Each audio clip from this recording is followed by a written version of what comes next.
c'est une des grosses lacunes de la recherche trop pointue, c'est que c'est pas assez contextualisé.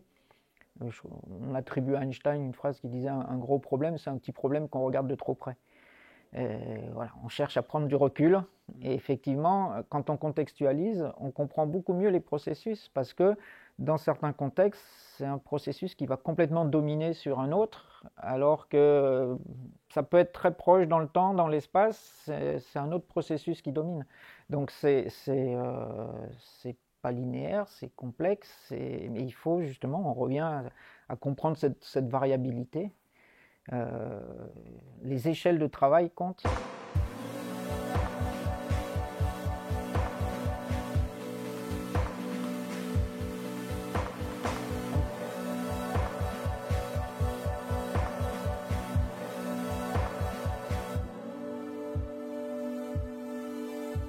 Bienvenue pour ce nouvel épisode. Alors j'ai la joie et la chance d'accueillir Olivier Husson, donc, qui est chercheur au CIRAD, mais qui a, on va dire, une longue vie au sein de la recherche, mais aussi d'une forme de recherche plus opérationnelle. Il a travaillé notamment avec moi, ce que j'appelle un peu les fondateurs de l'agriculture de conservation des sols, qui ont notamment sévi en Amérique du Sud et plus particulièrement au Brésil, mais on va aussi sans doute passer par l'Asie, le Vietnam, etc. Et donc l'idée, c'est de pouvoir voir avec lui plusieurs choses.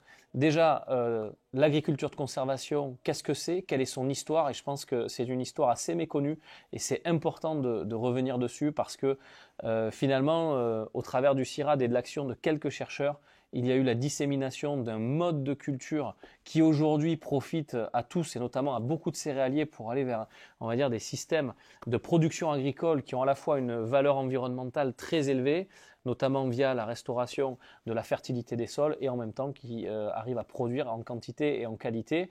Donc c'est une histoire sur laquelle on peut s'apesantir un peu, mais aussi c'est une histoire qui va parler de l'histoire de la recherche. Comment on fait de la recherche? Quelles sont les méthodologies de recherche qui se cachent derrière certaines trouvailles, certaines nouvelles approches, notamment en agriculture. Et puis, ça nous permettra après de basculer sur cette notion du redox. Ça nous permettra d'ouvrir sur le fonctionnement du vivant et ça sera très intéressant. Bon, Olivier, bonjour. Bonjour. Bon, bah, écoute, ravi de t'accueillir. Alors, on est à l'Agro, l'Institut Agro Montpellier, s'il faut dire le nom en entier aujourd'hui. En plus, c'est un institut dans lequel tu as essayé de faire tes études, mais sans doute qu'à l'époque, comme tous dans l'école d'ingénieur, on passe beaucoup de temps dans ce qu'il y a à côté de la salle de classe. Malgré tout, tu as un diplôme de cette école. Voilà. C'est un retour aux C'est sources. ça, retour aux sources. Donc, vous voyez, on est un peu dans un milieu spartiate, mais c'est l'usine du savoir. Donc, il faut se concentrer sur les livres et sur la connaissance. Donc, il n'y a pas de fioriture. On les remercie de nous accueillir en tous les cas et de nous permettre d'avoir cette salle pour pouvoir faire cet entretien aujourd'hui. Bon, on va parler de plein de choses. Mais déjà, est-ce que tu peux te présenter? Qu'est-ce que tu fais aujourd'hui? Quel a été ton parcours? Et puis après, on pourra rentrer petit à petit dans cette folle aventure quand même de l'agriculture de conservation qui a débuté il y a combien de temps? Moi, je suis rentré ici il y a 40 ans. Voilà. Donc, Et Lucien, c'était encore un peu avant. voilà, donc ça fait une aventure. On va peut-être revenir sur plusieurs décades en arrière, mais souvent pour comprendre l'avenir et le présent, il faut pouvoir comprendre le passé et savoir bien l'interpréter. Donc c'est ça qu'on va pouvoir voir aujourd'hui. Donc qui es-tu et que fais-tu aujourd'hui? Quelle est ton expérience, ton parcours? Alors, donc, moi, je suis ingénieur agronome de cette école qui s'appelait l'ENSAM à l'époque. J'ai quand même appris pas mal de choses ici. J'ai vu aussi ce que j'avais envie de faire, ce que j'avais envie de ne pas faire. Et puis, donc j'ai eu un parcours assez multiple. Je me suis spécialisé en troisième et quatrième année d'agro en agronomie tropicale. Alors déjà avec une idée en tête, c'est que les processus, c'est les mêmes partout, euh, mais ils sont plus rapides à certains endroits qu'à d'autres. Et quand c'est plus rapide et plus violent, c'est plus facile à comprendre. Donc aller en tropical, il y avait différents aspects, mais il y avait aussi un aspect au niveau de la recherche. Les cycles sont plus rapides, la dégradation, la restauration, c'est plus rapide. Donc la spécialité en agronomie tropicale, ça a été assez intuitif et je ne la regrette pas. Ça m'a permis de faire un premier stage au CIRAD et puis après, enfin l'IRAT à l'époque, et puis Madagascar déjà. Puis d'être recruté comme volontaire au service national pour aller au Mali et pour travailler avec l'équipe de Lucien Segui. Donc pendant le stage, j'avais déjà rencontré des gens de son équipe. Et en partant au Mali, j'ai lu ce qui existait déjà de sa littérature. Et puis c'était pour mettre en place ce qui était les prémices du semi-direct sur couverture végétale. Donc ça a commencé au Mali. Pour moi, ça a commencé au Mali en 89-90. Mais j'avais rencontré ces choses-là, ce qui m'avait motivé pour continuer sur la voie, en stage à Madagascar, sur un dispositif qui avait été mis en place par Hubert Charpentier, qui venait de quitter pour la Côte d'Ivoire, et qui était vraiment, vraiment intéressant, y compris sur les méthodes de recherche, on en parlera, mais c'était vraiment attrayant. Quand je suis rentré au CIRAD, j'ai eu la chance d'avoir un chef d'unité dans laquelle était Lucien Segui, qui m'a dit clairement, tu as interdiction formelle de te spécialiser en quoi que ce soit. Donc c'était à contre-courant de la spécialisation de la recherche, et c'était sans doute une des meilleures choses à faire. Pour moi en tout cas, zéro regret là-dessus, au contraire. Je suis parti après, alors j'ai passé une dizaine d'années au Vietnam, d'abord dans la plaine des Joncs, comme son nom l'indique, des Joncs, 400 000 hectares de sol hyperacide, qui ont une particularité, c'est que dès qu'ils s'oxydent, ils s'acidifient très fortement, mais vraiment très fortement, on est sur des pH en dessous de 3. Donc sur un projet qui était pour une ONG, mais qui était appuyé par le CIRAD.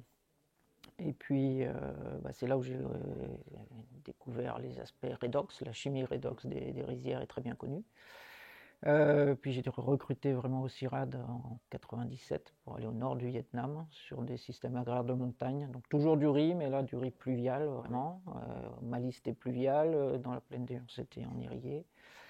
Donc où j'ai passé 5 ans, donc ça fait 10 ans au Vietnam. Et puis derrière, je suis parti pour une dizaine d'années à Madagascar avec Hubert Charpentier, Roger Michelon sur un gros projet financé par l'AFD avec une mosaïque de situations. Madagascar, c'est excellent pour ça. On fait 300 km et on passe de 200 mm de pluie à 6 mètres. On a des climats tempérés, on a toutes les cultures. Enfin, c'est vrai qu'on ne s'en aperçoit pas, mais c'est gigantesque Madagascar. C'est plus grand que la France, non? Madagascar, c'est la France et Benelux, c'est 660 000 km². Donc c'est une île, mais c'est une île pas continent, mais on commence à s'approcher quand même.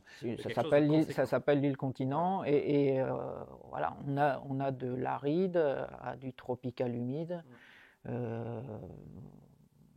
Au nord de Madagascar, à Pointe-à-Diego, en 30 km, on passe de 300 mm de pluie à 3 mètres. On passe de xérophytes avec des aiguilles, des épines, une végétation hyper sèche, avec un vent qui assèche encore plus, à des fougères arborescentes. Et en température, on est monté de 1500 mètres. C'est vraiment impressionnant. La végétation change. Tous les kilomètres, c'est différent. Donc, c'est une extrême source de richesse. Ça va être un autre fil de ma carrière. La recherche, en général, n'aime pas trop la diversité. On cherche à homogénéiser pour faire des essais, les statistiques, les méthodes statistiques.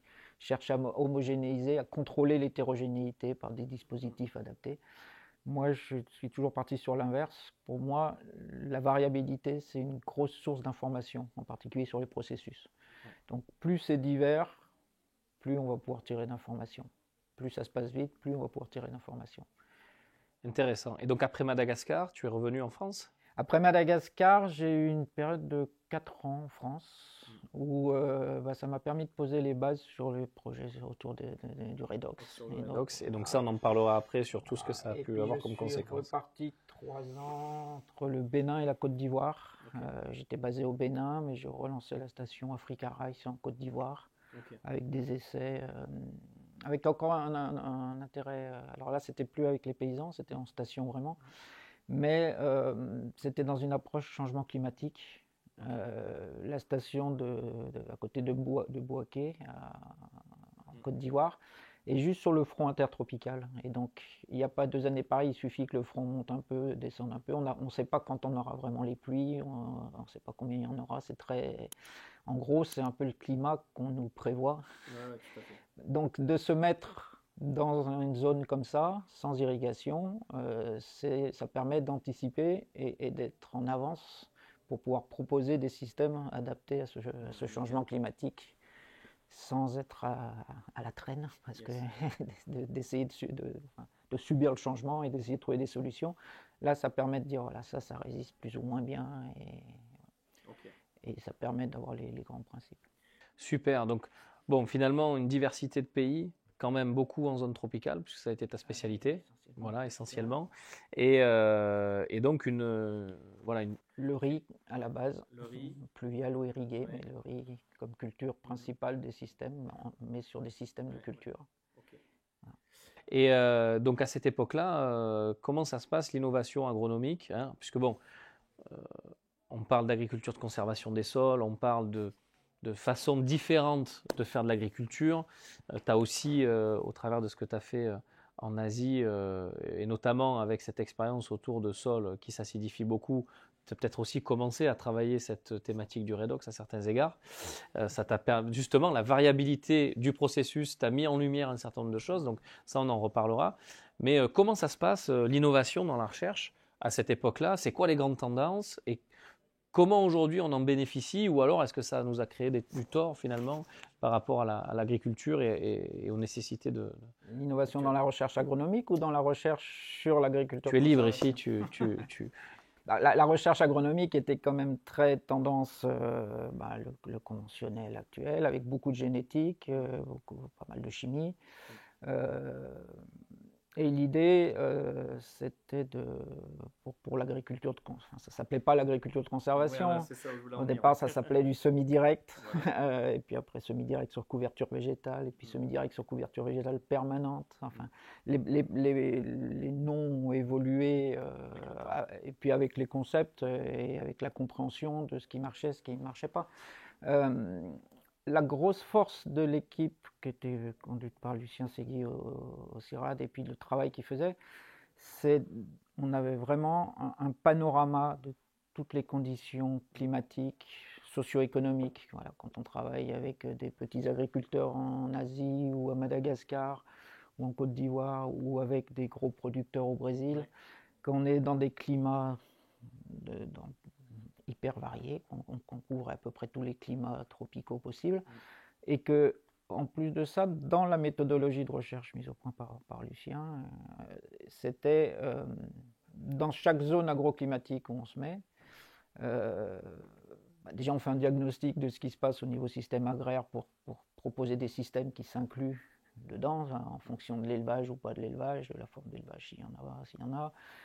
C'est pas les mêmes possibilités du climat, des sols, et dans chaque zone, on allait prendre les sols les plus fertiles, les sols les moins fertiles et des sols intermédiaires.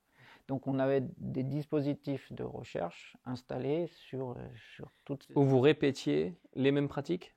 Alors on adaptait, mais il y avait les mêmes principes. C'était pas forcément les mêmes plantes de couverture, ça s'appelait pas encore plantes de couverture. Et vous recherchiez quoi au final?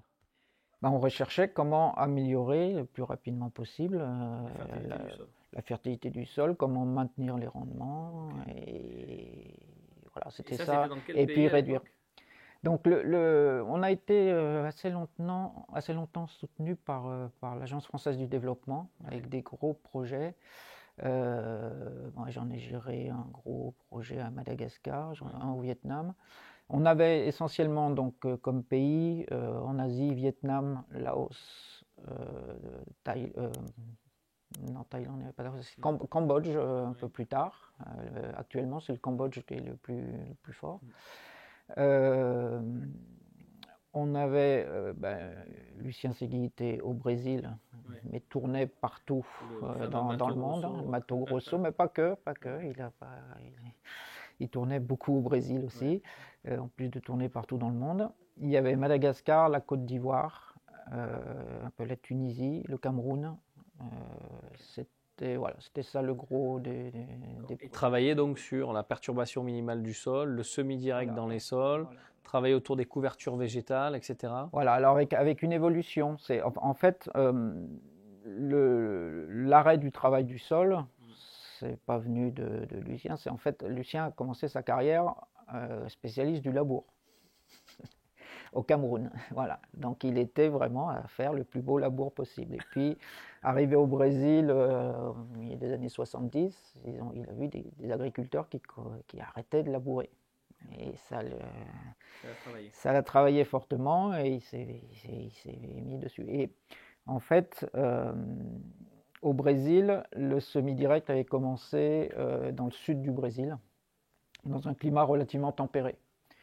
Il l'avait monté un peu plus au nord, mais la difficulté en fait pour le monter plus au nord et dans le Mato Grosso, c'est quand on passe en climat plus chaud, plus humide, la minéralisation est beaucoup plus rapide. Et de rester juste sur les résidus de culture, c'est pas tenable. En climat tempéré, on y arrive à peu près, avec des grosses productions. En tropical humide, chaud, voilà, en gros, on minéralise 17 tonnes par an. Donc, c'est de matière sèche. Donc rentrer les couvertures végétales dans le système, les rotations, faire passer de 2 à 3 cultures en 2 ans, des choses comme ça, avec une évolution progressive de comprendre comment on remplissait les différentes fonctions en fait, dont on avait besoin, avec le rôle, la compréhension qui s'améliorait progressivement du rôle des différents types de plantes, comment on allait travailler les fonctions au-dessus du sol, dans le sol, la restructuration, et puis le côté adapté aux conditions climatiques, aux conditions agronomiques, hein, on ne peut pas mettre n'importe quoi n'importe quand. Et progressivement, on est passé sur des couverts végétaux, des intercultures, enfin, et puis des associations, et puis progressivement, de plus en plus vers des couverts pérennes. Okay. Parce que plus le climat est difficile, plus... Voilà, ça en combien de temps? Ça s'est fait sur une vingtaine d'années. Et derrière ça, parce que bon, tu parlais des méthodes la non-spécialisation, moi ça m'a l'air quand même, alors 20 ans c'est quand même long, mais malgré tout, j'ai l'impression qu'il y avait une forme de pragmatisme dans les façons de faire, alors que c'est vrai que des fois, quand on voit la recherche aujourd'hui, à certains égards, des fois on coupe les cheveux en 4, c'est très long, c'est très lent, les thématiques de recherche sont un peu laborieuses, des fois ne servent pas trop le terrain. J'ai l'impression qu'à l'époque, il y avait quelque chose qui était au service de l'opérationnel et du terrain. Est-ce que j'ai tort ou pas? Ah non, c'est un des grands principes. On travaille avec et chez les agriculteurs. Ouais. Voilà, donc c'était. C'est de la recherche presque appliquée avec une dose d'empirisme forte. Voilà, mais avec une structuration des dispositifs. Déjà, l'AFD nous a bien aidés pour avoir ce maillage de climat et de sol et de conditions socio-économiques très différentes. C'était hyper important pour arriver à comprendre les gros processus. Et puis surtout, un des gros principes, c'était de tirer qu'est-ce qui est générique là-dedans. Oui. Qu'est-ce qui est universel. Souvent en recherche, on regarde pourquoi c'est différent. Oui. Nous, on cherchait vraiment quels sont les processus universels qui sont là derrière, qu'on peut appliquer. Et après, on a les grandes règles pour associer nos plantes, pour créer des systèmes. Mais tout ça, ça a évolué. Moi, je disais, quand j'ai commencé vraiment ça, j'étais au nord du Vietnam, dans des pentes à 40 degrés, avec du riz pluvial, avec une érosion. Voilà. On pouvait perdre 150 tonnes hectares de terre par an. Donc, avec des systèmes d'abattis-brûlis, il faut maintenir ça. Voilà. Donc, au départ, quand j'ai commencé ça, c'était au milieu des années 90. Il nous fallait 7-8 ans pour pouvoir dire c'est ces systèmes-là qui fonctionnent le mieux. Quand je suis arrivé en Côte d'Ivoire en 2014, donc moins de 20 ans après, en arrivant, je savais ce qu'il fallait tester en 2 ans. On savait ce qui marchait ou ce qui marchait. C'est ce qu'on remarque aujourd'hui dans les cycles d'innovation ou dans les projets qu'on lance, effectivement. On a beau arriver dans une zone où on n'a pas forcément le bagage, comme on a les principes, on applique directement les principes sur le terrain. Des fois, ça ne marche pas toujours, mais finalement, les erreurs de la première année permettent de corriger la seconde. La seconde, on a quasiment 100% de succès. Et donc, on peut déployer au bout de la troisième ou quatrième année. Parce qu'on a les clés. Oui, tout à fait. Il fallait les découvrir, les clés. En même temps. Mais c'est ce qui a pris 7-8 ans de découvrir ces clés. Ça s'est affiné Ouais. progressivement. Okay. On développe la boîte à outils et la compréhension. Donc, ça s'est fait sur... ça s'arrête jamais en fait. Ouais. Non, mais ce qui est intéressant, c'est... Enfin, moi, je me souviens au démarrage, parce que moi, je considère que finalement, moi, je profite du travail que vous avez fait. Il faut toujours rendre à César ce qui est à César. Moi, je suis un agronome de 2e génération qui profite de tous ceux qui ont prêché dans le désert. Voilà. Mais donc, cette prêche dans le désert, dont moi, je pense que j'ai bien bénéficié, c'est-à-dire qu'en fait, on avait quand même un bagage à la fois théorique et pratique qui m'a permis très rapidement d'opérer. C'est d'ailleurs pour ça aujourd'hui que finalement j'arrive à développer ces techniques là dans une vingtaine de pays. On est passé de aucun projet à des projets dans 20 pays en 4 ans, en 5 ans. Mais parce qu'en fait on déploie des principes qui sont finalement, comme tu le dis, des principes universels. À un moment donné, un sol, qu'on soit avec plus ou moins d'eau, plus ou moins de chaleur ou je ne sais quoi, il y a des constantes. Voilà. Il y a des constantes et il y a des variables. Mais quand on les connaît, on arrive à travailler avec. Mais comment, ça a été quoi le cheminement ou les difficultés peut-être de compréhension ou théorique de ces 7-8 premières années? C'était quoi vos réflexions dans les comités, quand vous discutiez entre vous? C'était quoi qui paraissait difficile, complexe? En sachant qu'on passait d'un état de je travaille les sols, je plante et c'est comme ça que je produis avec des engrais et des phytos, à quelque chose 7-8 ans plus tard qui est quand même révolutionnaire, qui est de dire je peux semer sans travailler les sols, mais je dois me baser sur un ensemble de processus naturels qui même aujourd'hui encore, quand on en parle dans certaines parties du monde, sont compliqués à faire comprendre et à faire opérer alors que ça marche. Voilà. Qu'est-ce qui s'est passé? Il y a eu toute une série d'évolutions sur la compréhension aussi. On s'appuie aussi beaucoup sur la recherche plus fondamentale, sur la compréhension des processus. Il faut faire beaucoup de littérature, beaucoup de biblio. J'ai une base biblio dans mon ordi qui doit être autour de 16 000 publis. Lucien Segui lisait énormément.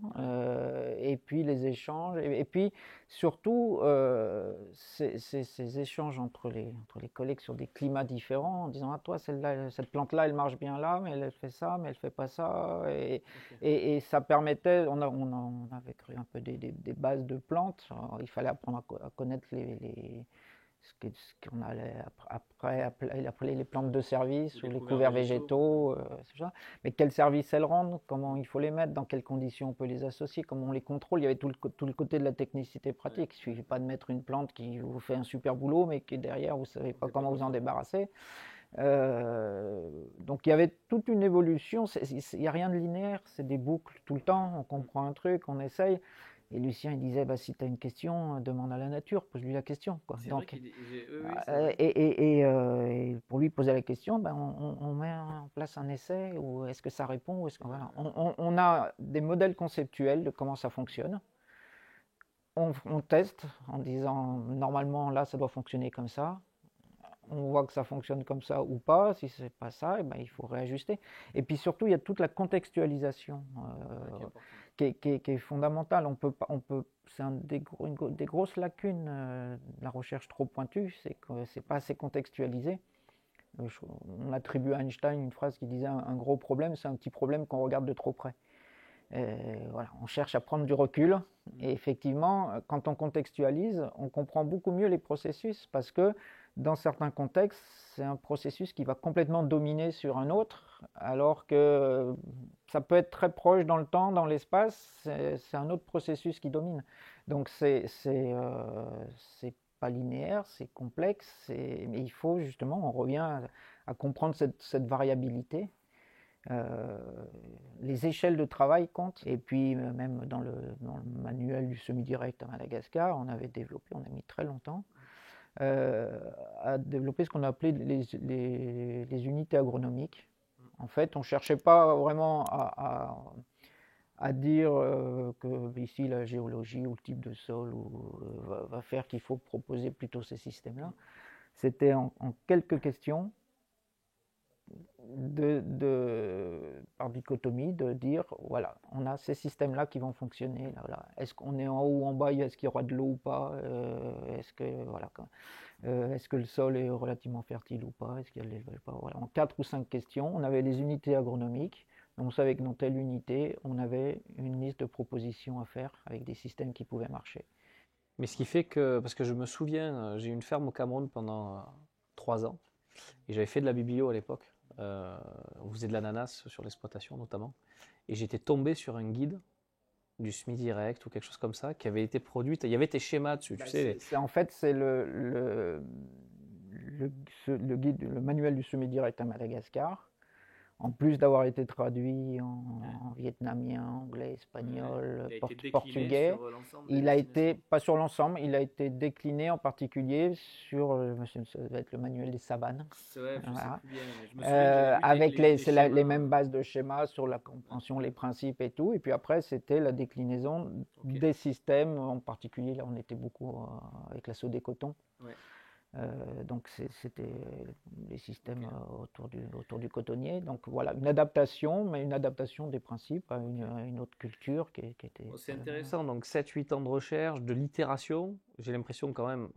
C'est plus, sur le total, hein, ça a pris plus longtemps que ça, c'est 15-20 ans. Le temps pour arriver vraiment au couvert permanent, aux fonctions de plus en plus profondément dans le sol, de recyclage, enfin il y a eu pas mal de choses. Et puis ça s'arrête jamais parce que... Ouais, mais ça veut dire donc une quinzaine d'années, on a la production notamment de ces guides, etc. Que penses-tu de l'adoption de ces approches-là des agriculteurs? Alors, on va commencer par les milieux pour lesquels ils ont été produits, c'est-à-dire les milieux tropicaux et les pays dont on a parlé. On basculera peut-être après sur les pays plutôt occidentaux développés, souvent plus mécanisés, quoique le Brésil est très mécanisé, etc. Mais quel est le niveau d'adoption par rapport à l'efficacité de ces pratiques? Qu'est-ce que tu peux en dire? Le niveau d'adoption, c'est extrêmement variable. Ça dépend de beaucoup de choses. Et c'est justement l'évolution de la recherche derrière. C'est comment on adapte tout ce qui se fait au Cambodge, ce qui était fait au Laos. C'est comment on adapte tous les systèmes agraires, toute la chaîne complète pour faciliter la diffusion. Il y a différentes contraintes. C'est très très variable selon les pays. Il y a des situations où ça va être relativement facile parce qu'il n'y a pas de gros blocages et il y a des intérêts marqués pour tout le monde. Moi j'ai eu un problème, c'est que à ce niveau-là, c'est que j'ai commencé ma carrière assez tôt. J'étais chef de projet pour l'Union européenne, pour une ONG au sud du Vietnam. Et quand on part, qu'on se fait presque insulter en disant on peut que polluer, acidifier et ruiner les paysans, c'est des sols qui ne sont pas cultivables, que les Français avaient fait des essais de chaulage avec 100 tonnes de chaux par hectare sans aucun effet, et que en 5 ans, entre le moment où on arrive et le moment où on part, on a mis au point les techniques et on a défriché 120 000 hectares, qu'on a augmenté la production du pays d'1 million de tonnes de riz par an. Tout ça avec une grosse transformation, c'est qu'au lieu de mettre un engrais phosphoré soluble importé d'Indonésie, on prend un engrais moins soluble produit au Vietnam. Dans notre carrière, on sait qu'on n'aura jamais un autre succès comme ça. Mais c'était tout un contexte qui faisait que tout le monde avait intérêt, qu'il y avait un blocage technique, et qu'on a levé le blocage technique et que c'est... Mais comme quoi, un processus qui est mal pris en compte peut complètement brider tout un secteur. Et là, c'était juste le changement d'une forme d'engrais pour éviter... C'était pas juste ça. Non, mais... Il y avait beaucoup plus de choses. Il y avait de la compréhension, de l'agronomie. Mais c'est peut-être intéressant d'en parler parce qu'au final... Mais c'est un des rares cas où... Une explosion pareille de la diffusion repose sur juste l'innovation technique. Parce que tout le reste s'aligne. Quel était le package en fait? Le package, c'était qu'il y avait un contexte politique, économique, très particulier. Donc je suis arrivé en janvier 92 dans la plaine des Joncs au Vietnam, frontière avec le Cambodge. J'étais dans le bec de Canard à la frontière cambodgienne. Le centre de recherche était la digue du centre de recherche, c'était le début du No Man's Land, sachant qu'en 78-79, c'est par là que les Khmers rouges avaient attaqué le Vietnam, qui s'était reparti. Donc, voilà, donc on était 12 ans après. Donc, le gouvernement qui veut légitimer, qui veut approprier, donc en colonisant ces terres-là, plus on mettra des agriculteurs, plus ça légitimera le fait que ça soit vietnamien. Les Khmers rouges réclamaient ça comme étant Khmer. Une transformation politico-économique,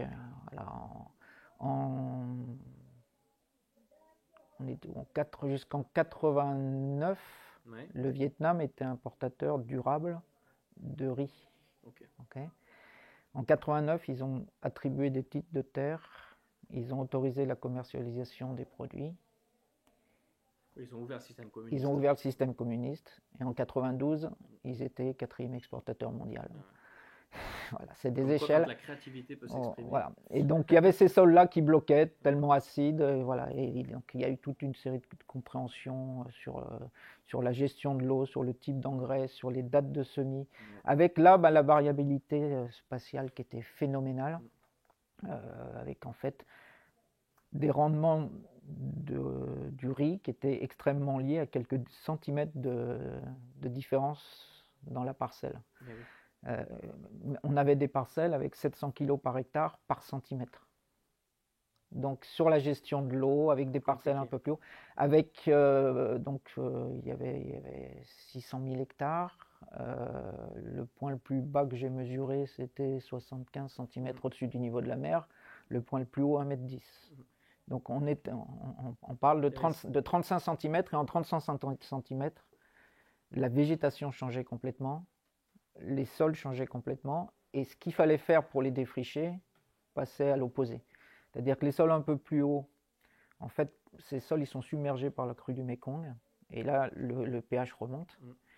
Et quand le Mékong décroît, on a une période très très courte avant que ça s'assèche et qu'il s'oxyde et que fasse la bascule. Voilà. Et c'est des sols qui sont très très perméables, donc aucun contrôle de l'eau les premières années, le temps de créer une semelle pour contrôler ça. Et donc la première année, on a dit il faut changer de type de phosphore parce que le phosphore, le riz, il en a besoin dans les 3 premières semaines essentiellement.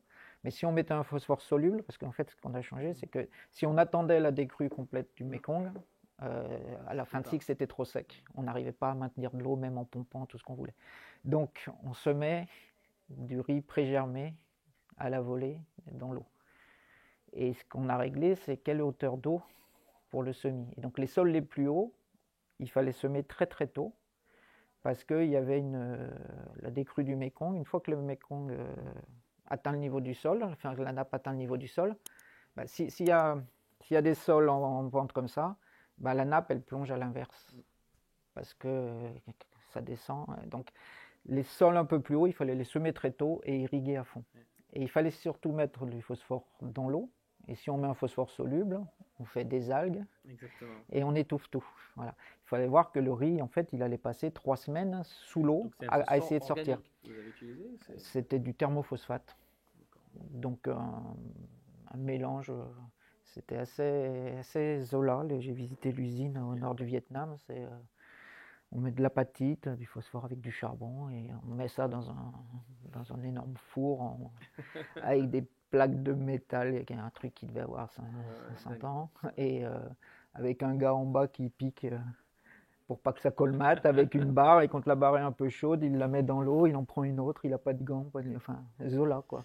Mais ça a dû changer depuis, mais à mon avis, les façons de travailler à l'époque, c'était quelque chose. En tout cas, c'était vraiment marquant. Par contre, la différence, c'est qu'avec ça, donc même coût pour l'agriculteur pour le ministre de l'économie, pas le même coût. On est en local, on n'est pas en importé. On faisait 1 à 2 tonnes de rendement en plus. Ouais, c'était énorme. Donc, en gros, on passait de 2 à 4 tonnes, quoi. Donc entre la gestion de l'eau très fine, ce qu'on a compris, on a mis 2 ans de plus, enfin ça marche, on dit il faut semer tôt, mettre le thermophosphate. Alors pour montrer la dynamique dans un pays comme ça, on est arrivé dans ce petit centre de recherche perdu à la frontière. Ils ne vendaient pas de thermophosphate au sud du Vietnam, c'était une usine au nord. Donc on a contacté l'usine pour en avoir. Ils nous ont dit, nous on n'envoie qu'un wagon de 40 tonnes. Donc on a dit, bon, ben, on prend, ça fera pour 5 ans d'essai, on va faire. Les semis étaient décalés, en fait on semait les sols les plus hauts 1 mois et demi avant les sols les plus bas, parce qu'en fait on a compris après que les sols les plus bas, ben, il fallait les semer très tard et drainer au maximum. Le problème, c'était de la réduction forte, l'autre, c'était de l'oxydation. Et donc, ils nous ont envoyé un wagon, après en bateau, ça arrive en bateau, il n'y a pas de route. Et on a fait des grandes bandes dans les champs, c'était des parcelles. Les titres, ce qui changeait aussi, c'était que pour défricher ça, l'État attribuait gratuitement des titres de terre. Okay. Il creusait des canaux. Et donc il y avait entre 500 et 750 mètres entre 2 canaux, et il donnait 35 à 70 mètres de large, quoi. Donc on avait des champs qui faisaient 35 mètres de long sur 500 ou 750. Donc on faisait des bandes, et on a dit on met du thermophosphate sur les bandes comme ça. Et après 3 semaines, sur les premiers essais semés, on voyait une différence sur la végétation. Les agriculteurs autour sont venus. Et ils nous ont dit, mais vous avez fait quoi ici? On a dit, ben on a mis ça, on en veut. Ben, on ne sait pas ce que ça va donner au bout, on en veut. On a commencé à vendre. Et puis on a fait venir un 2e wagon, on a vendu. On a vendu 100 tonnes de thermophosphate l'année des essais. Et en plus de ça, on avait comme soutien, comme appui, comme et tout, 2 curés qui faisaient de l'avertissement agricole pendant la messe et qui regroupaient les agriculteurs pour dire on défriche ensemble, sinon il y a trop de rats. Donc on défriche des parcelles, des grandes parcelles ensemble pour éviter les rats. Donc il y avait une dynamique autour de ça. Donc il y avait un alignement de planètes, il y avait tout ce qu'il fallait pour qu'on débloque au niveau technique et un petit peu d'économie qu'on faisant venir l'usine de thermophosphate, l'année d'après, ils vendaient partout dans Tu aurais dû prendre des sections. Voilà. Non, mais c'est intéressant parce qu'au final, les meilleurs essais, c'est ceux qu'on voit sans avoir besoin d'avoir un tableau ou un graphique. Là, voilà. Vous aviez quelque chose d'univoque. Ah bah là, c'était net, oui. Par contre, on aurait écrit des fiches techniques en disant il faut faire ça, ça, ça. On passait pour des esclavagistes. Ouais. Parce que c'était enlever les géants à la main. Ils le faisaient de toute façon. Et puis, c'est aussi ça sur le pas de temps de la recherche par rapport au développement. Un chercheur qui n'a pas la pression du développement derrière. Nous, oui, mais la première année, ce qu'on avait proposé marchait sur à peu près la moitié des surfaces. Et on ne comprenait pas pourquoi ça ne marchait pas sur l'autre. On n'avait pas compris qu'il y avait autant de différences sur quelques centimètres, quoi. Et donc, une fois qu'on a compris ça, on a mis 2 ans à comprendre ça. Mais ce qu'on s'est dit, c'est que de toute façon, ils y vont. Ils vont au casse-pipe.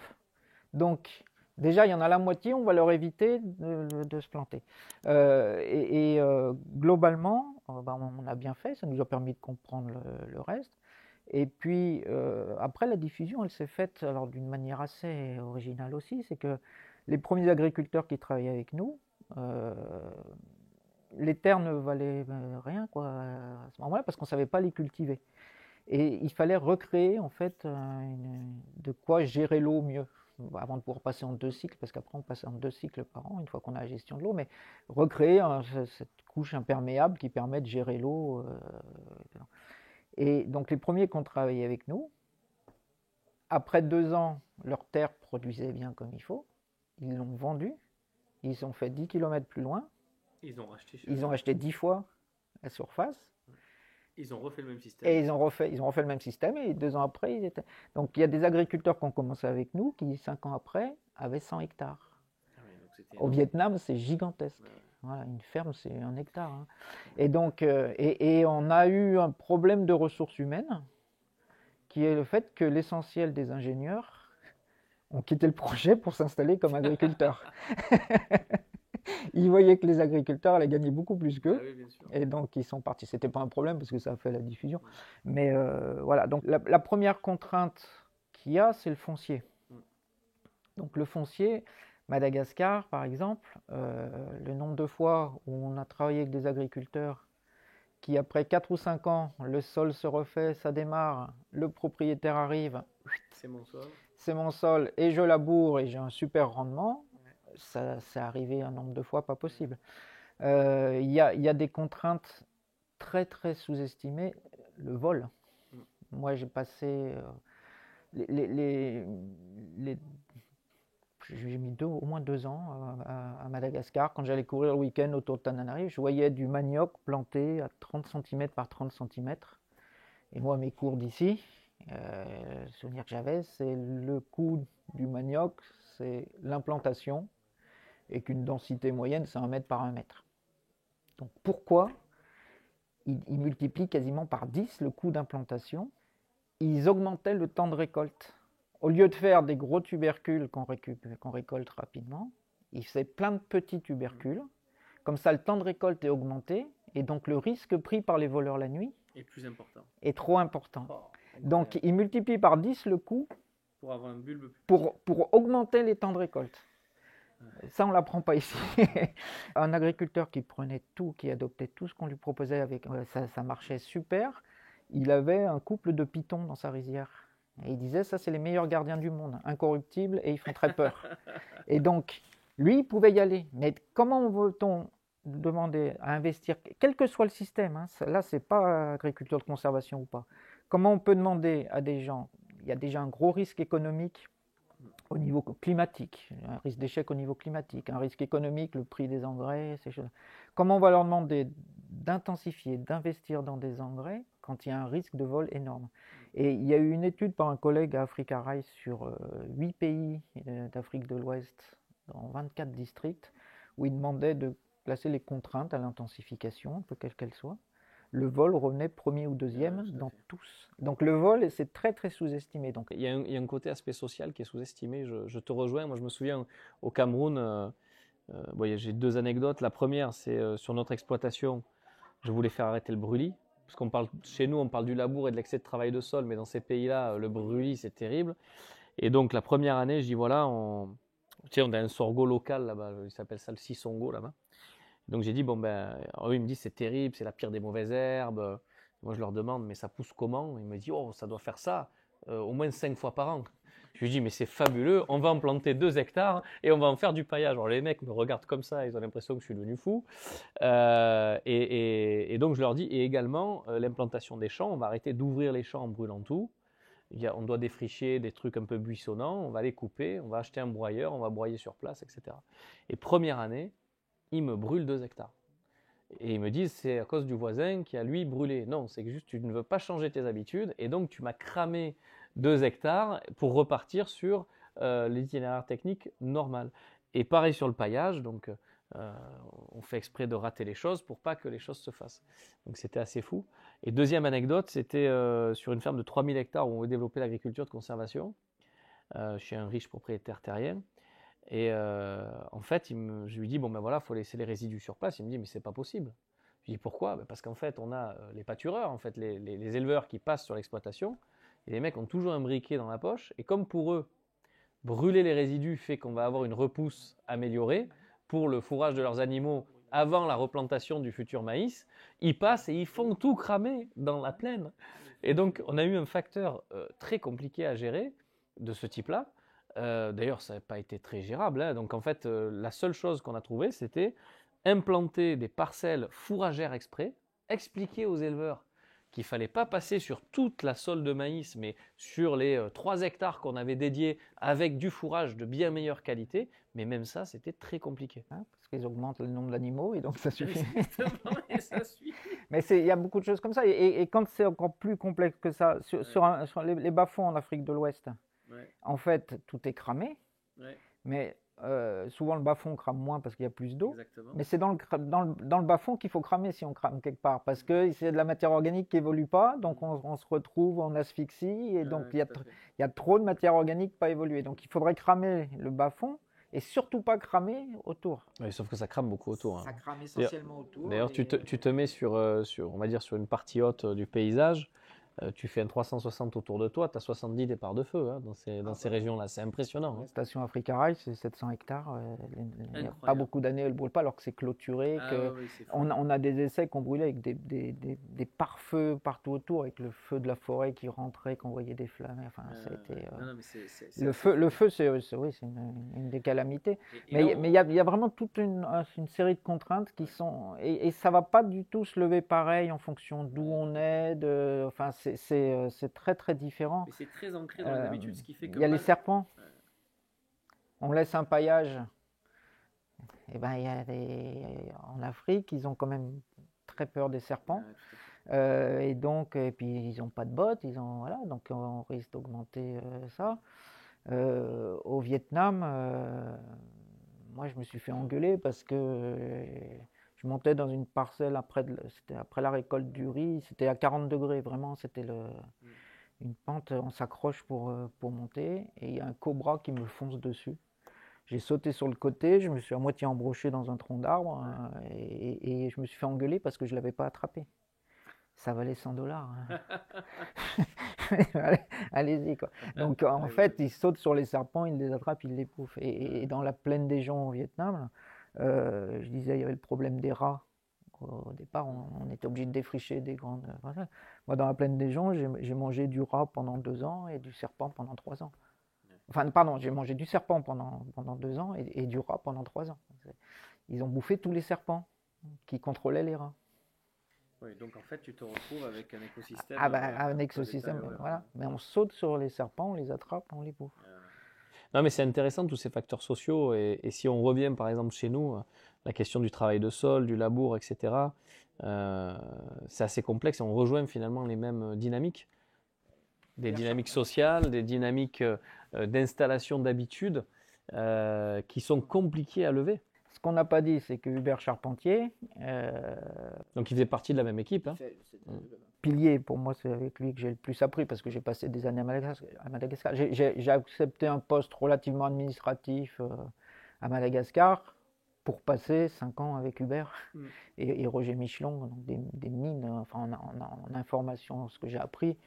C'est là où je me suis vraiment formé en agronomie. Alors juste, je fais une aparté, mais Hubert Charpentier, qu'on peut retrouver donc sur une chaîne YouTube qui s'appelle Vers de Terre Production, où il est sur sa ferme, notamment, il y a d'autres vidéos, mais où il explique son système. Et j'invite ceux et celles qui le souhaitent à aller regarder. Il y a de quoi voir, je crois qu'il y a plus de 100 000 vues. Ouais, non, mais c'est une très belle vidéo, mais c'est un témoignage. Hein. Voilà, et donc Hubert était chercheur au CIRAD. Il a travaillé 10 ans en Côte d'Ivoire, enfin 5 ans à Madagascar, 10 ans en Côte d'Ivoire et de nouveau 10 ans à Madagascar. Et pendant cette deuxième période à Madagascar, ses parents étaient décédés, ils avaient une ferme, donc il a racheté la ferme à ses frères et sœurs. Et tout en étant à Madagascar, il l'a passé en semi-direct.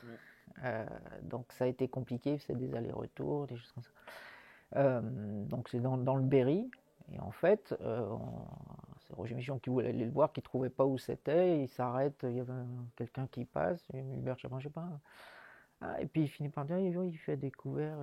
Ah, l'Africain, c'est là-bas. Et en fait, le problème qu'il avait à un moment, il semait le colza sous le blé. Sous la moissonneuse, en récoltant le blé, il mettait le soja directement. Le colza. Le principal problème qu'il avait, c'est qu'il avait des chasseurs qui rentraient en bagnole dans le champ qui était semé parce qu'ils n'avaient pas la moindre idée que ça puisse être semé. Les voisins laissaient quelques semaines, labouraient, là c'était semé et ils rentraient. Donc oui, au niveau culturel, donc Hubert Charpentier qui avait développé tous les systèmes pour chez lui, avec des couverts permanents, en ayant testé un nombre d'espèces pas possible, voilà, il a travaillé énormément pour avoir ces systèmes qui marchaient. Et il m'a fait venir faire une présentation du semi-direct à son CETA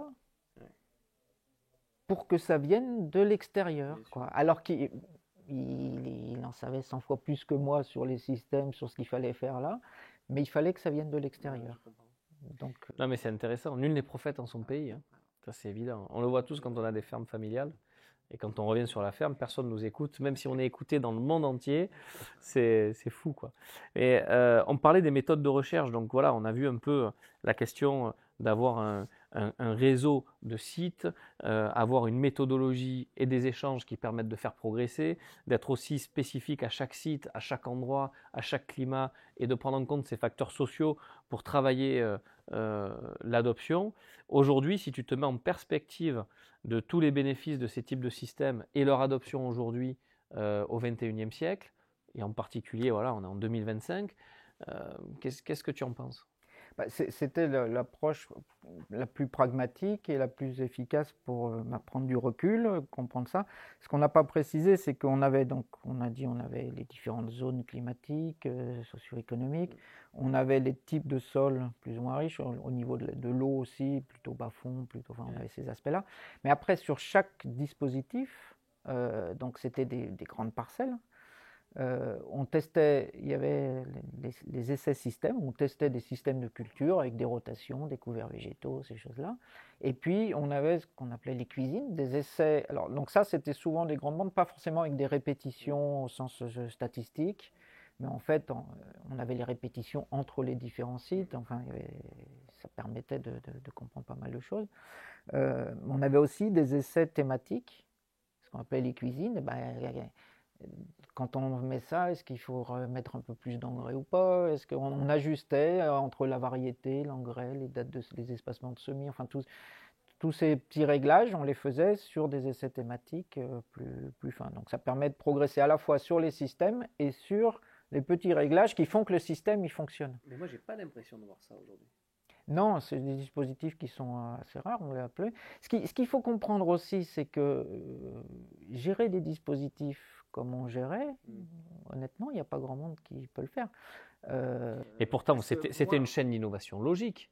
Je démarre sur des choses en bande, je vois les constantes et les variables, et après je passe sur des essais thématiques pour caler l'itinéraire technique. Nous, derrière, ce qu'on faisait, ce qui nous intéressait, c'était avant tout le rendement, la biomasse et le rendement, et comment le système fonctionnait. Donc on n'allait pas faire des analyses de composantes du rendement, on n'allait pas faire des essais avec 50 variétés. Enfin, si, il y en avait, si, des variétés, il y avait certains dispositifs.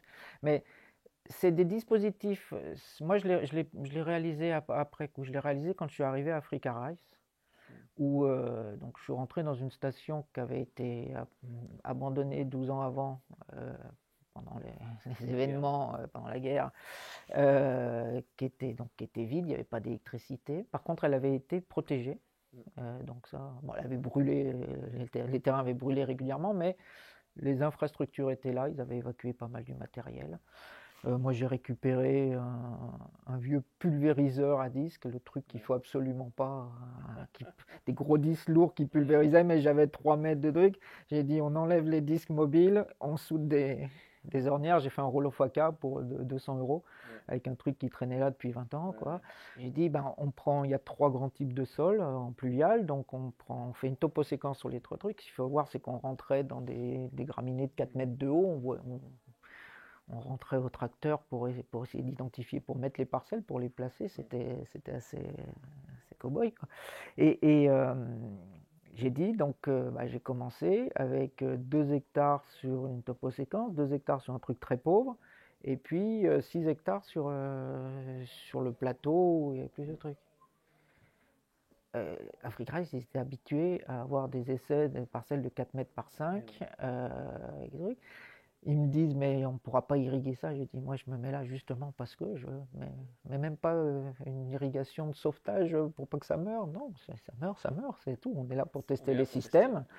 Et puis leur résilience, si ça plante une année, comment ça redémarre. Donc, mais je me suis fait accuser d'avoir trop d'essais.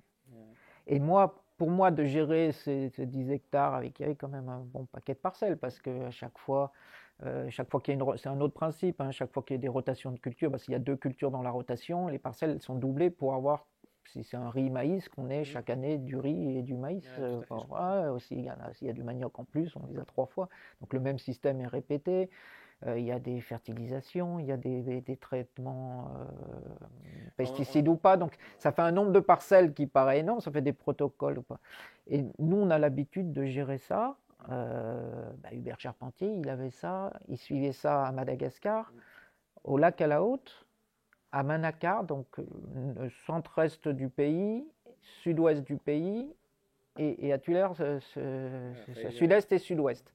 Sachant que voilà, ce n'est pas les mêmes temps de déplacement. Quand on fait du 30 km/h en moyenne, on est bien, donc les avions se débrouillent. Il avait des dispositifs, il devait avoir plus d'une vingtaine de dispositifs sur toute l'île qui géraient. Donc moi je suis arrivé, on me disait que j'en faisais beaucoup trop et tout. Je disais mais moi c'est rien par rapport mais c'est surtout, en plus c'était officiellement, je commençais à passer sur le Redox, donc c'était mon droit d'entrée. Je au travail des systèmes et je m'amuse sur le Redox à côté. Donc en fait c'était pas 20% de mon temps, quoi. Non, donc on avait des capacités à gérer des gros dispositifs, ce que fait Florent Thivet au Cambodge. Actuellement, voilà, il n'y a personne qui fait ces choses-là. Stéphane Boulakia, cette capacité. Enfin, Non, mais c'est intéressant. Bon, après, je pense que la recherche est très diverse. Mais c'est vrai que moi, en tant qu'opérationnel, on voit bien qu'à un moment, on est obligé d'appliquer, nous, quand on arrive dans des territoires où il y a trop peu de références scientifiques, de refaire des rounds d'essais pour caler les itinéraires.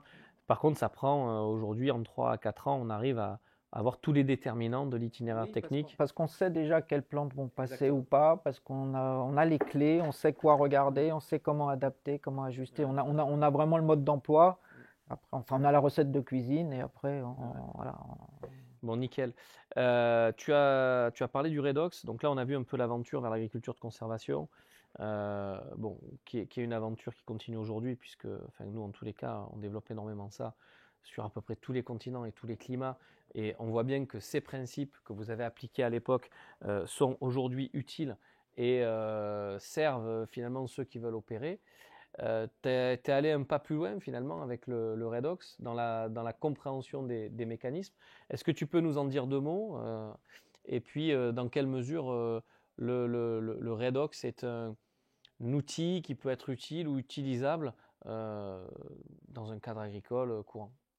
En fait, ma carrière, moi, ça a été des boucles, avec de la recherche fondamentale, de la recherche vraiment appliquée, des périodes de formation. J'ai mis un bon moment à écrire le manuel du semi-direct en particulier.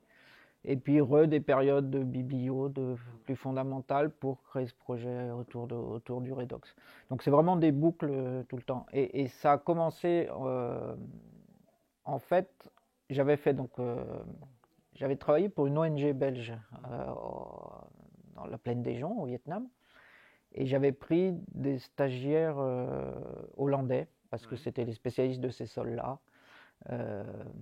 Donc c'était, en gros, on se posait une question, tout le monde posait une question. Dans la plaine des Joncs, quand on creuse un canal, qu'est-ce qui se passe? Est-ce qu'on peut encore en creuser ou est-ce qu'il faut arrêter? Parce qu'il y en avait qui disaient, quand on creuse un canal, on draine, donc on oxyde, donc on acidifie, donc on libère de l'aluminium, donc on pollue, parce que c'est des quantités d'aluminium phénoménales qui sortaient. Il y en avait qui disaient non, au contraire, quand on creuse un canal de plus, en saison sèche, on amène de l'eau du Mékong, donc on remonte la nappe. Il y en a qui disaient il y a déjà tellement que ça ne bouge pas. On a dit on met des piézomètres sur des centaines de mètres. On va voir les services hydrauliques. On leur dit on veut que vous creusiez un canal de 6 mètres de large, 3 mètres de fond, sur 3 km. Vous commencez tel jour, vous finissez tel jour. On a mis $10 000 et on a fait l'étude. Les profs de Wageningen qui sont venus encadrer les étudiants. Donc l'université de Wageningen, spécialiste de ces sols-là, une des grandes universités d'agronomie au monde. Les profs sont venus et ils ont vu ce qu'on faisait avec les paysans, où on avait des sols qui étaient considérés comme incultivables, qu'on avait mis en culture cette année-là et qui sortaient 4 tonnes de riz. Et ils ne voulaient pas y croire. Et ils m'ont dit, il faut que tu écrives une thèse dessus. Donc je suis allé écrire une thèse à Wageningen entre-temps. Enfin, en 6 mois, j'ai écrit la thèse et je suis reparti pour le CIRAD. Mais c'est là où j'ai appris la chimie redox des rizières, qui est très bien connue depuis les années 70 et qui est complètement déterminante sur les toxicités, sur la nutrition, sur les formes d'azote. Le potentiel redox, c'est le potentiel de réduction-oxydation. C'est le côté oxydé ou réduit d'un milieu, hein, d'une molécule. Mais en gros, quelque chose d'oxydé a perdu des électrons et quelque chose de réduit a gagné des électrons. Et il va pouvoir les redonner. Donc ce qui est réduit a beaucoup d'énergie, ce qui est oxydé en a peu. Et puis il y a un lien avec le pH, donc les protons. C'est que ce qui s'oxyde, de l'eau qui perd des électrons, elle fait des protons et de l'oxygène, donc elle s'acidifie. Donc il y a un lien naturel entre le pH et le redox. Mais en fait, c'est en deux dimensions qu'il faut regarder. On étudie beaucoup le pH, donc les protons, l'acidité, mais le redox est aussi important. Les deux jouent fortement, donc il faut voir les deux en interaction. Et en fait, au bout du compte, en biologie, ce qui compte, c'est un proton plus un électron, c'est de l'hydrogène. Oui. Okay, et donc l'énergie, elle se retrouve en fait dans les liaisons, ça tourne autour de l'hydrogène, des protons, des électrons, et puis l'hydrogène peut être attaché à des chaînes de carbone, c'est la réserve d'énergie. Mais en gros, l'histoire du stockage de l'énergie, de sa distribution et de sa consommation. Voilà, donc en fait tous les processus vont être régulés en fonction d'où on se trouve sur des diagrammes où on met le pH en abscisse, le redox en ordonnée. Et on va avoir une forme d'azote qui va être différente. Quand on est en haut à droite de ces schémas, on va avoir des nitrates, donc on est en alcalin oxydé, et quand on est en bas à gauche, on a de l'ammonium. Et puis quand on est plus bas au centre, on a des acides aminés, voilà. Donc on a de l'azote organique globalement. Donc on a une grille de lecture qui permet de comprendre les formes des éléments minéraux, donc leur solubilité. Le fer est très soluble en fer 2 qui est réduit. Le fer 3 n'est pas soluble du tout. Donc quand le sol s'oxyde, on peut avoir beaucoup de fer dans le sol.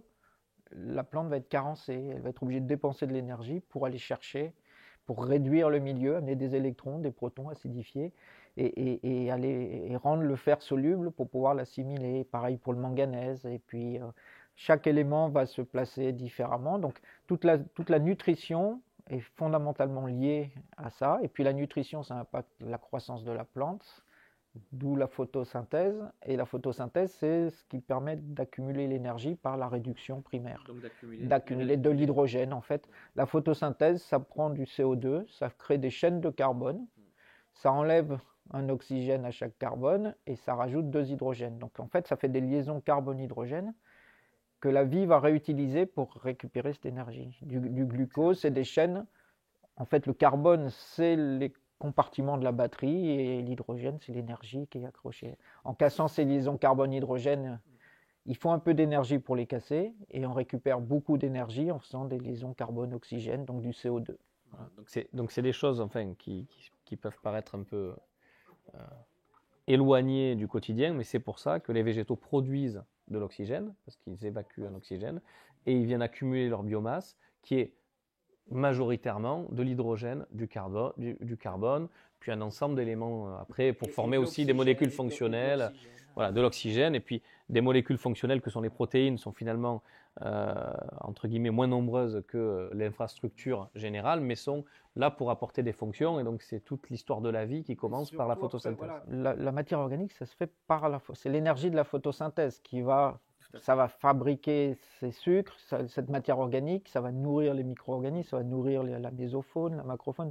Tous les processus d'agrégation, de formation d'un sol, ça part de l'énergie de la photosynthèse. Si on sait cultiver des plantes sans sol, vous enlevez les plantes sur un sol, vous avez un désert en pas longtemps. Non, mais c'est super important, c'est la plante qui crée le sol et pas l'inverse. Ça, c'est la première chose. La deuxième chose importante sur la compréhension du carbone, c'est qu'en gros, il y a 3 grosses formes de carbone. On nous parle du carbone, mais du CO2, c'est du carbone qui a été utilisé, toute l'énergie a été, on sait utiliser, a été récupérée, et c'est la fin de la combustion, c'est le résidu. Tout ce qui est glucose, lipides, donc tous les sucres, ça, c'est des réservoirs d'énergie. C'est ces liaisons hydrogène, carbone-hydrogène qui font qu'on va pouvoir utiliser l'énergie de ces liaisons, on va pouvoir les casser et récupérer plein d'énergie. Entre des glucoses et de l'hydrogène, on a enlevé de l'oxygène. On a rajouté des hydrogènes et on a enlevé de l'oxygène. Donc des lipides, par rapport au glucose, c'est très concentré en hydrogène et appauvri en oxygène. C'est pour ça que ça ne rouille pas. Hein. Et puis, ce qui est fondamental, c'est que les processus d'humification, en fait, c'est de la condensation du carbone. On utilise les hydrogènes, les oxygènes, et on condense des carbones avec des doubles liaisons carbone, des noyaux aromatiques. Donc, on a un matériau très résistant. Il reste de l'énergie dedans, mais les organismes vivants ne savent pas l'utiliser. Hein, du charbon. Je ne vais pas dire qu'il n'y a plus d'énergie dedans, mais il n'y a pas grand-chose qui pousse sur du charbon, quoi. Et donc, ça va servir à la structure. Donc en fait, la photosynthèse nous amène un matériau avec de l'énergie qu'on va utiliser en sortant du CO2 si on crame tout, c'est de la combustion complète. Et l'humification, en fait, c'est une torréfication. Je condense du carbone à très basse température. On condense du carbone et là, il nous reste quelque chose de très résistant, d'hydrophile. Les huiles sont hydrophobes, les humus vont être hydrophiles. Et donc, ça va faire une éponge, ça va avoir des propriétés. C'est vraiment pour la structure du sol. Et donc, si on utilise notre énergie de départ, les glucoses, pour tout cramer, avec des micro-organismes, par exemple, qui ont besoin de beaucoup d'énergie pour aller chercher des éléments nutritifs dans le sol, on va faire beaucoup de CO2, des acides carboxylés aussi dans la chaîne, mais au bout du compte, on fera très peu d'humus.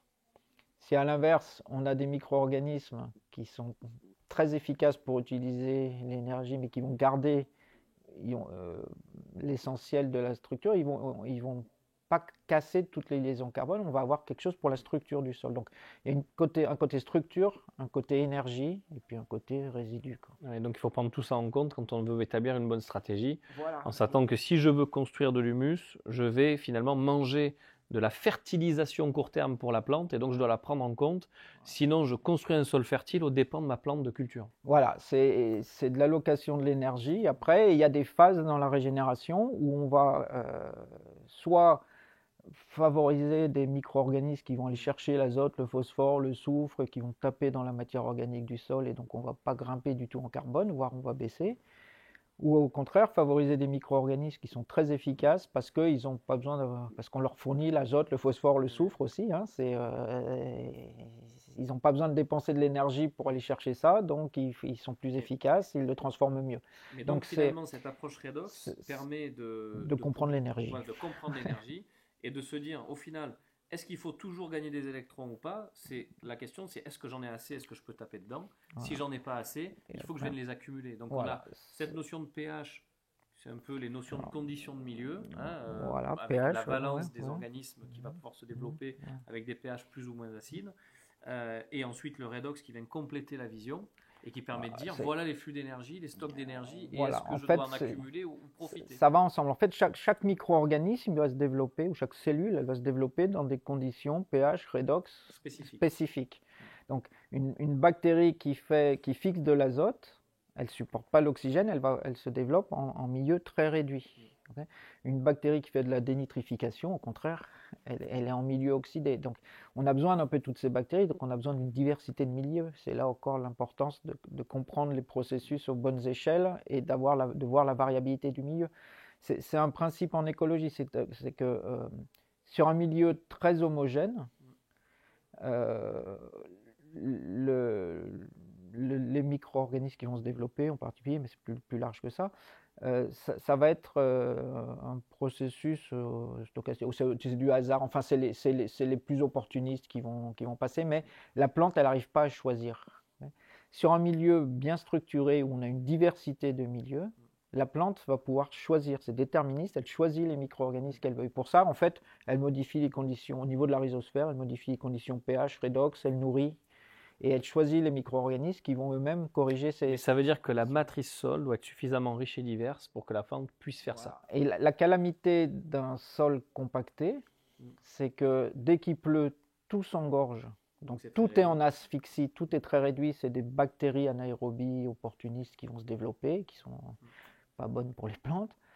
Et 2 jours après, il a fait sec, tout est en hyperoxydé, et là ça va être des champignons souvent pathogènes qui vont se développer. Donc on on a une diversité au niveau du sol qui n'est pas forcément très basse, mais on a deux groupes qui ne se parlent pas, qui ne sont pas en interaction, parce qu'ils ne sont pas là au même moment, qui ne sont pas du tout dans des milieux identiques. C'est très intéressant parce qu'on avait fait des études d'ADN des sols sur un certain nombre de milieux et on s'était aperçu que plus le milieu était perturbé, travaillé et très faible en matière organique, plus on avait une clusterisation des différentes espèces, et plus le milieu était riche en humus et le sol était fertile, plus on avait un regroupement de l'ensemble des espèces, comme dans un network extrêmement complexe et relié. C'est ça, c'est l'opposé, ce network. En fait, c'est parce qu'on a une grande diversité de milieux entre le cœur d'un agrégat et l'extérieur de l'agrégat. On va avoir des différences de potentiel redox très importantes, de pH aussi.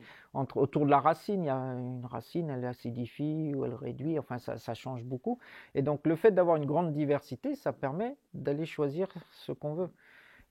C'est fondamental. Il y a des principes en écologie comme ça qu'on n'utilise pas assez. Et il y en a un en particulier en recherche, c'est que on cherche à montrer dans l'évolution, on cherche à montrer des petites différences de carbone, surtout au début, on a gagné 0,1% de carbone, 0,2% de carbone. Mais en fait, il y a un principe en écologie qui dit qu'au moment d'un changement de régime, la variance augmente. Et c'est assez logique en fait, c'est de la physique quelque part. Si tu mesures la distance entre deux Formule 1 sur un circuit, si tu mesures la distance à chaque tour en milieu de ligne droite, tu auras une distance assez régulière. Si tu la mesures juste avant le virage, c'est là où ça se rapproche. Eh ben, il suffit qu'il y en ait un qui est freiné 2 ou 3 mètres avant et que l'autre va se rapprocher de 30 mètres ou de 50 mètres. Donc, quand on change de régime, la variance augmente. Et donc, nous, on cherche à montrer des petites différences de carbone dans un régime en transition qui est en train de changer et donc qui est avec une très forte variance. Et ça, en statistique, on n'y arrive pas. Donc on dit, on ne gagne pas en carbone, c'est pas différent. Et en fait, il faudrait étudier la variance. Si la variance augmente, c'est qu'on est en train de changer de régime. Non, mais c'est très intéressant ce que tu dis, parce que d'un point de vue plus, on va dire, pratique, à chaque fois qu'on vient imprimer une transition de modèle agricole sur une exploitation, pour absorber cette variabilité, si on prend par exemple un sol qui est en train de construire son statut organique, donc qui va absorber finalement de la ressource pour se structurer, eh bien il faut compenser cela avec par exemple, dans toutes les techniques de semis direct dans les premières années, soit on gratte encore un peu le sol, soit on va, on va renforcer l'engrais dans la ligne de semis, on va faire tout un tas de mesures de compensation pour pendant les 3 à 4 ans de restructuration du milieu, venir permettre à la plante de s'en sortir et d'avoir un rendement et une qualité suffisante. Et puis, il y a des seuils à passer. En fait, il y a un seuil de matière organique dans le sol qui fait qu'on a une bonne structure, qu'on a de l'alimentation des plantes qui va aller, qui fait qu'on va produire plus que ce qu'on va consommer, qu'on va minéraliser. Tant qu'on n'a pas passé ce seuil, eh ben, on va perdre. Donc, si on n'a pas assez de matière organique pour passer ces seuils partout, il faut la concentrer. Alors, pour que localement, on passe le seuil. Là, tout devient facile, tout se met à grimper, et après, progressivement, on s'étend. Et ça peut se faire au niveau d'une plante, d'un poquet, d'une parcelle, d'une ferme. Voilà, j'ai 10 tonnes de biomasse par hectare de disponible. Je sais qu'il m'en faut 20. Je concentre sur la ligne. Pour passer le seuil, j'en mets sur la ligne, ça peut poser des problèmes après. On l'a beaucoup fait. Non, mais en culture permanente, ça peut être le cas. En maraîchage, mais faut faire attention aussi. Enfin, ça se gère, mais quand on fait ça avec du maïs, par exemple. Ah oui, c'est autre chose. Vous faites un système riz-maïs. Et ben vous concentrez, vous faites des lignes de maïs, vous concentrez tout sur la ligne de maïs, et puis l'année d'après vous mettez du riz, et ben votre riz, il danse. Ouais. il a récupéré. Mais en culture pérenne, arboriculture, etc., on peut concentrer. Ouais. Et localement, on passe ces seuils, c'est ces seuils qui sont fondamentaux. C'est intéressant, tiens, dis-moi ce que tu en penses. Ce qu'on a remarqué, nous, au fil des différents projets, notamment parce qu'on arrive dans des fois des milieux arides où on a 0,2% de matière organique. Donc, dans les projets, on va se retrouver entre 0,02% de matière organique et plus de 5%. Et donc, on s'est aperçu que, en fait, passer de 0,2 à 1%, on avait des fonctions qui revenaient dans le sol qui étaient incroyables. Stagnation entre 1, 1,2 et jusqu'à le passage de 2,5, 2,8. Voire même voire même, selon les sols, il faut dépasser 3, 3,2. Et donc, en fait, on s'aperçoit qu'on a une énorme progression entre en dessous de 0,5, grosso modo, et 1,2, 1,5, et une stagnation ensuite entre 1,5 et 3. Grosso modo, je caricature. Est-ce que tu es d'accord avec ça? Alors, il y a pas mal de processus qui vont se mettre en jeu ou pas, mais il y a le ratio en fait carbone sur argile qui joue beaucoup sur la structuration, sur le volet mécanique. Il y a des choses qui ne sont pas forcément bien comprises non plus sur la dynamique. Ça, c'est pas la même chose si on a des pratiques de régénération, des pratiques de dégradation. Donc voilà, si on tape dans le stock de matière organique, on va minéraliser, les plantes vont mieux pousser, mais on va perdre en carbone. Alors que si on augmente le carbone du sol, en particulier une certaine phase, qui est en gros autour de 2% de carbone. Donc ça fait quasiment 3%. Voilà, c'est ça. Parce que c'est un 74 le ratio. 72. Ouais. 72. Donc il y a ces aspects-là. Il y a des phases différentes, il y a des types de micro-organismes différents, il y a des cycles de vie des animaux qui vont jouer qui sont différents. C'est pas les mêmes plantes non plus qu'il va falloir utiliser, mais j'ai perdu le fil. Globalement, il y a vraiment des phases différentes et qu'en fonction d'où on est dans la phase, il faut pas forcément faire les mêmes choses. Et l'idée, c'est de raccourcir ces phases au maximum. Donc, je disais de concentrer pour passer localement les seuils.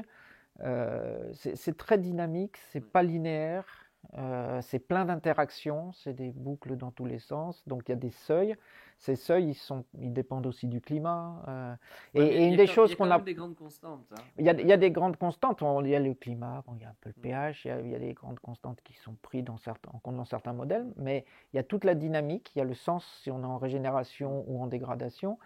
Donc il y a quand même un truc qui n'a pas bien été compris, c'est qu'il y a certains seuils de carbone. En fait, on a regardé le carbone en disant il faut un minimum de 10-12% d'argile dans un sol pour pouvoir lui donner une bonne structure. Okay, parce que c'est l'argile qui va retenir la matière organique. On va faire ce complexe argilo-humique. Donc en dessous de 10-12% d'argile, on a du mal à faire ce complexe argilo-humique. Donc c'est cette matière organique associée aux minéraux.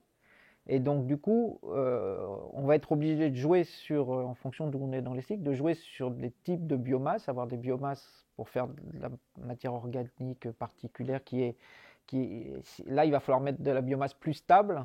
On va jouer plus quand on a peu d'argile ou quand on a saturé l'argile par beaucoup de matière organique.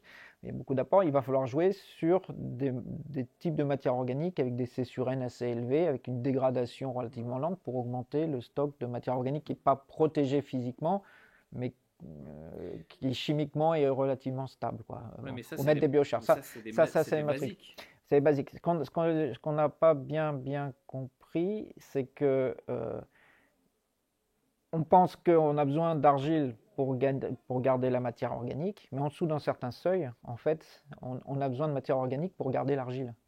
Et quand on se dégrade, on perd les argiles. C'est ce qu'on perd en premier d'ailleurs. C'est ce qu'on perd en premier, parce qu'elle n'est pas retenue par la matière organique. Donc en fait, quand on a perdu les argiles, c'est irréversible à l'échelle humaine. Après, il faut marner, il faut la ramener. Enfin, ça se fait plus. Mais donc, il y a des seuils en dégradation. Il y a des processus de décalage des cycles, mais il y a des seuils en dessous duquel on perd les argiles, on ne remontera pas. On peut mettre toute la matière organique qu'on veut, on remontera si on marne. Voilà. Mais donc ça veut dire qu'au final, si on revient sur la question du redox, qui est je remplis mon système en électrons, qui est lié aux plantes, à la photosynthèse, la question du seuil de matière organique pour avoir un sol qui fonctionne bien, donc qui est suffisamment réduit, c'est autour de ces fameux 3% de matière organique.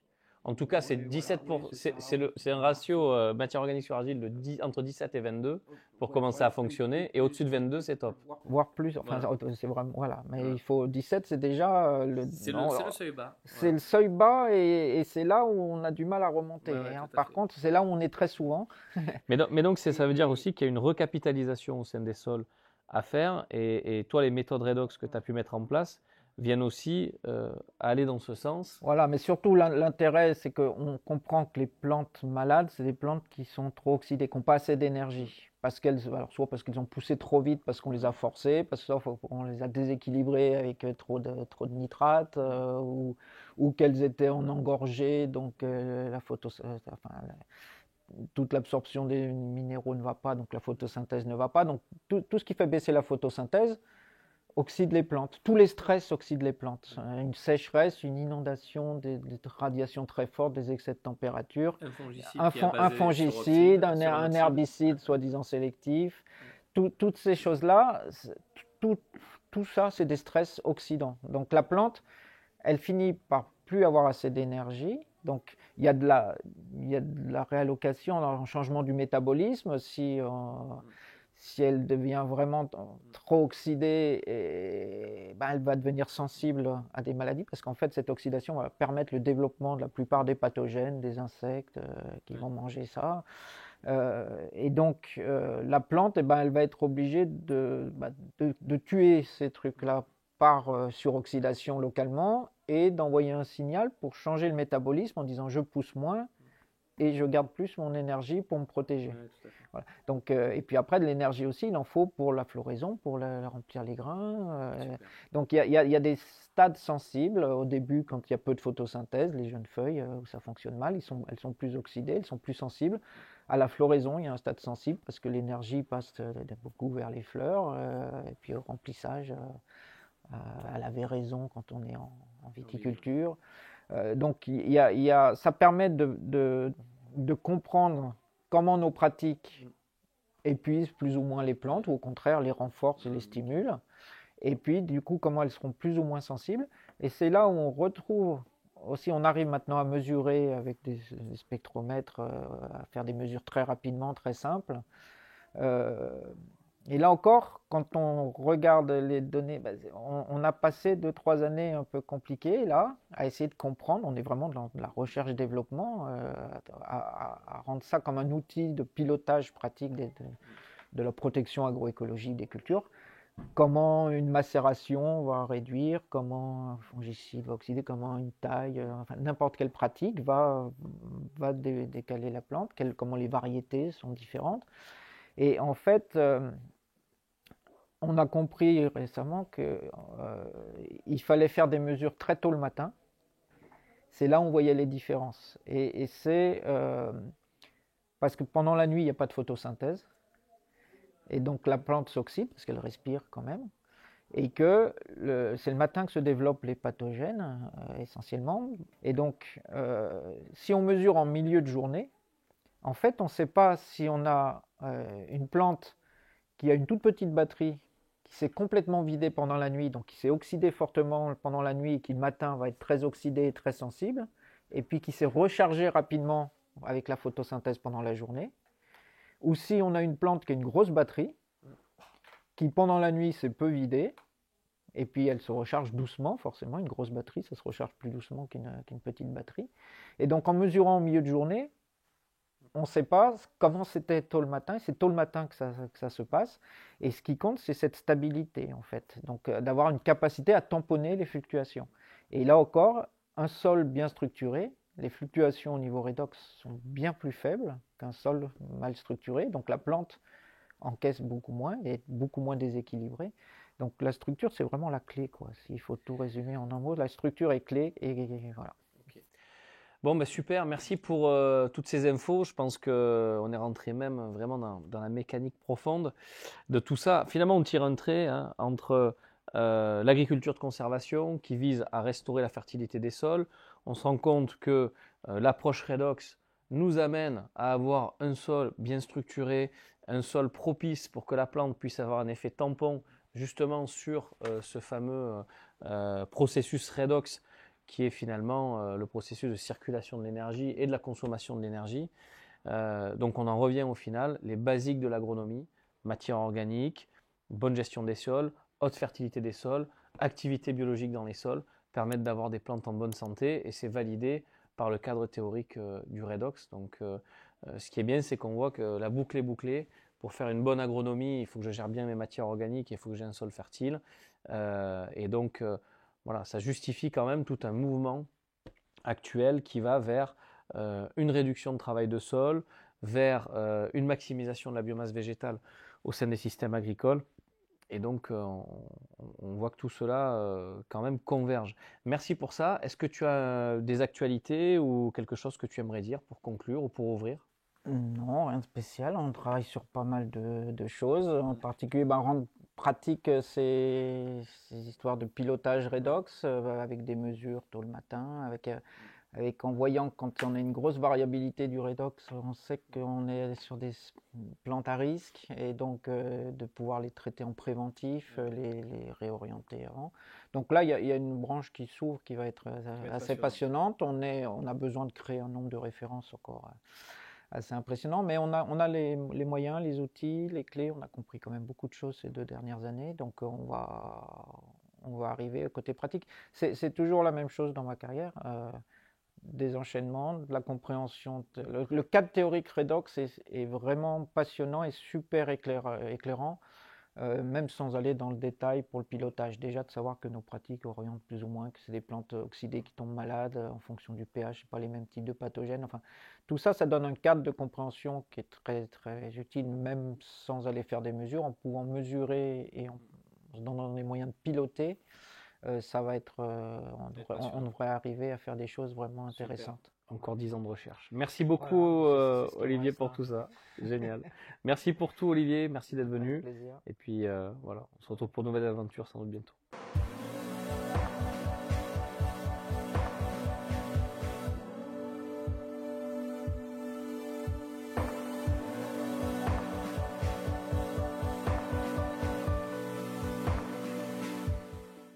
Bon, j'espère que vous avez aimé cet épisode. On est rentré vraiment dans la deep science, mais c'était important, intéressant. Et de toute façon, un épisode avec un chercheur ne peut pas rester en surface. On a vu à la fois l'historique de l'agriculture de conservation qui est très importante aujourd'hui dans l'innovation agricole. On a pu toucher du doigt les principes du redox qui sont utiles dans le pilotage de la santé de la plante, mais aussi pour orienter les pratiques. Et on voit que ça reboucle avec les fondamentaux de l'agronomie, toujours revenir aux fondamentaux.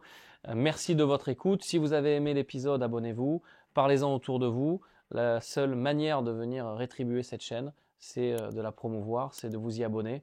Merci pour votre écoute et à bientôt.